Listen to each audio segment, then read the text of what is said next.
नमस्कार विद्यार्थी मित्रांनो, आपण स्टॅट आणि मॅथ या विषयातील 2 प्रकरणांचा अभ्यास मागच्या काही लेक्चरमध्ये केलेला आहे. आज आपण तिसरा चॅप्टर सुरू करतोय. तो आहे मेजर्स ऑफ डिस्पर्शन, विचलनशीलतेची परिमाणे. हा चॅप्टर आपण आज सुरू करत आहोत. मग ही विचलनशीलता म्हणजे काय, आपण त्याचा अर्थ पाहू. तर पहा, त्याचा मिनिंग आहे dispersion is contrasted with location.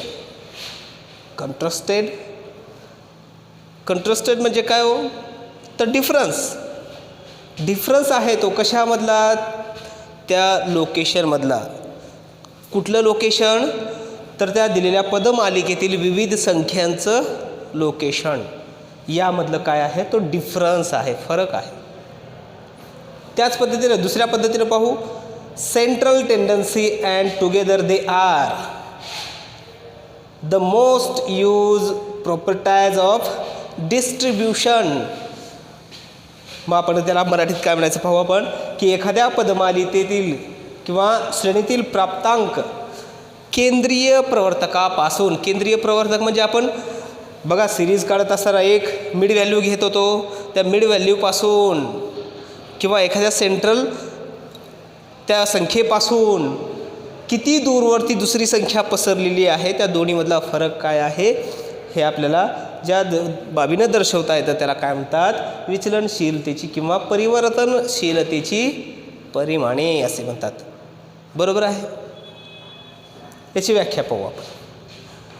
Dispersion is a measure the variations of the item. काय आहे, व्हेरिएशन्स आहे त्या संख्येमधलं व्हेरिएशन्स.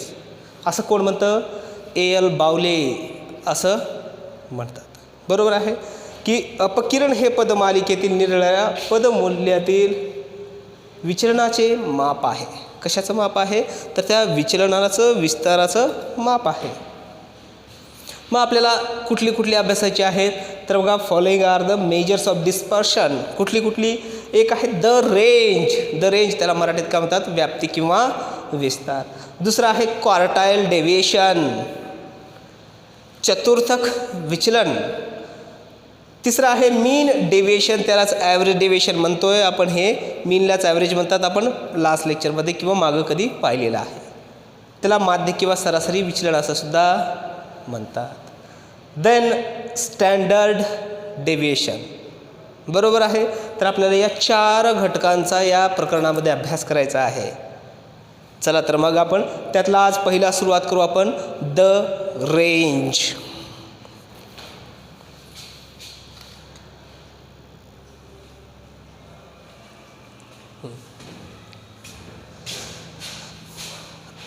रेंज आपण पाहणार आहोत. रेंज, मग रेंज म्हणजे काय, त्याची व्याख्या तुम्हाला माहीत असायला हवं. The range of set of a data. काय आहे, तो डेटाचा एक सेट. द डिफरन्स बिटवीन कशातला, largest value and smallest value. मोठी संख्या आणि छोटी संख्या यातला फरक आहे. आपण सरळ साध्या भाषेत वजाबाकी म्हणतो की नाही, मोठ्यात मोठी संख्या आणि लहानात लहान संख्या याची वजाबाकी. परंतु कुठल्या, या दिलेल्या सिरीजमधल्या. बरोबर आहे. आजपर्यंत शिकलेलं आपण कसं होतं, वेगळं होतं. नैसर्गिक संख्या, मोठ्यात मोठी नैसर्गिक संख्या, लहानात लहान नैसर्गिक संख्या, हा भाग वेगळा. अतिशय सिंपल आहे हे. दिलेल्या सिरीजमधली मोठ्यात मोठी संख्या आणि लहानात लहान संख्या याची वजाबाकी आहे ती, त्यातला फरक आहे तो. त्याचा फॉर्म्युला लिहून घ्या.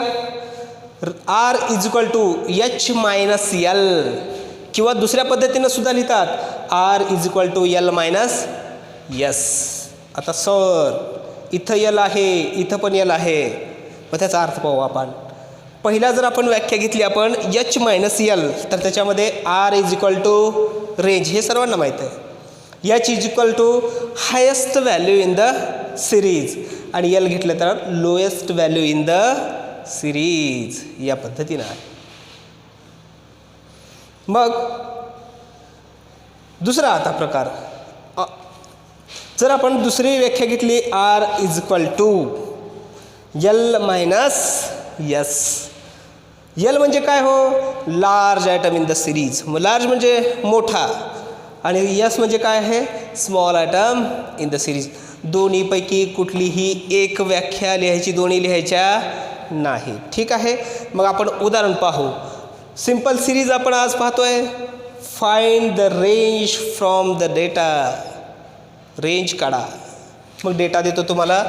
घ्या 100, 200, 300, 400, 500, 600, 700.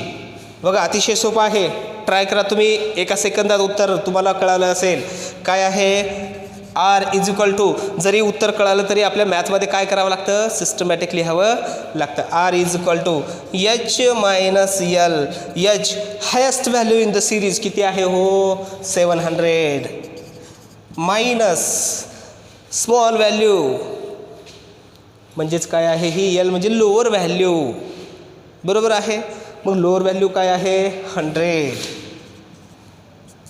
किती येईल, 600.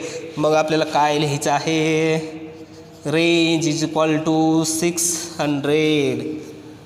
आहे की नाही सोपं. चल हे उदाहरण लिहून घ्या. आपण नेक्स्ट उदाहरण पाहू.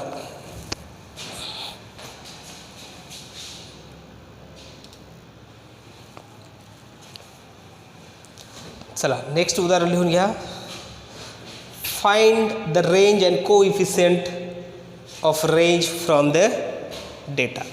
रेंज ही काढायची आहे आणि त्याचं कोइफिशियंटही काढायचं आहे. एकाच प्रश्नामध्ये 2 उत्तरं काढायची आहेत. कोइफिशियंटचा तुम्हाला फॉर्म्युला दिला नाही. आपण याच उदाहरणामध्ये फॉर्म्युलासुद्धा पाहणार आहोत. चला सुरुवातीला एक एक गोष्ट आपण क्लिअर करू. काय काढावं लागेल आपल्याला, बरोबर रेंज काढावं लागेल. आहे का नाही. चला 1 नंबर आपण काय काढूया, रेंज. मग सांगा आपल्याकडं कुठल्या कुठल्या वस्तू अवेलेबल आहेत. Wear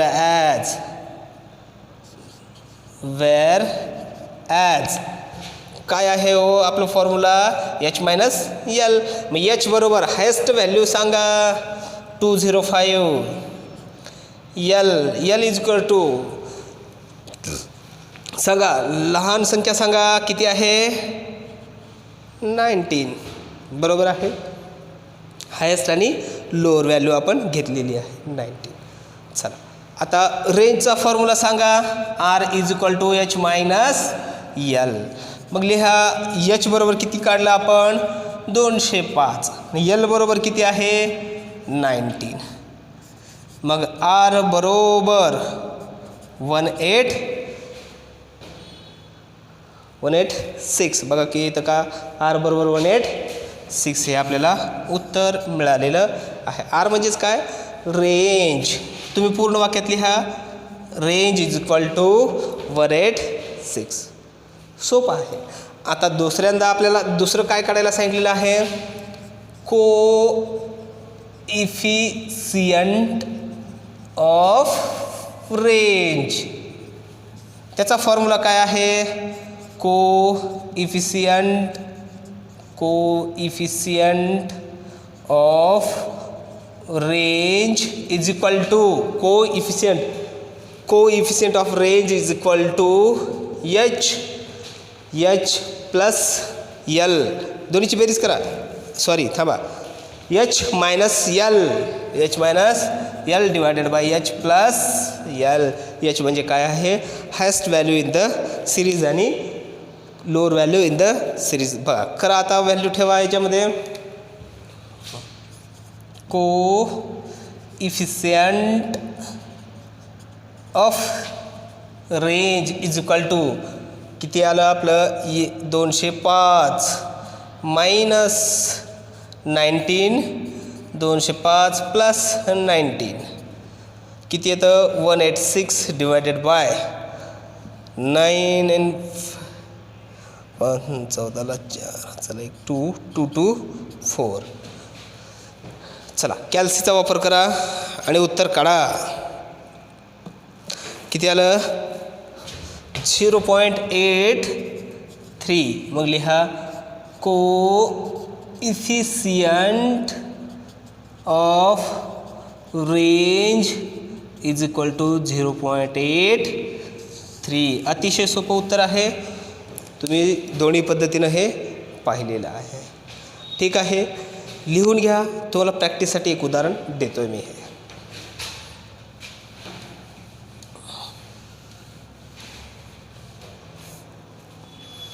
find the range and coefficient range from the data. मग त्यातलं एक उदाहरण देतो आहे मी तुम्हाला. एक्स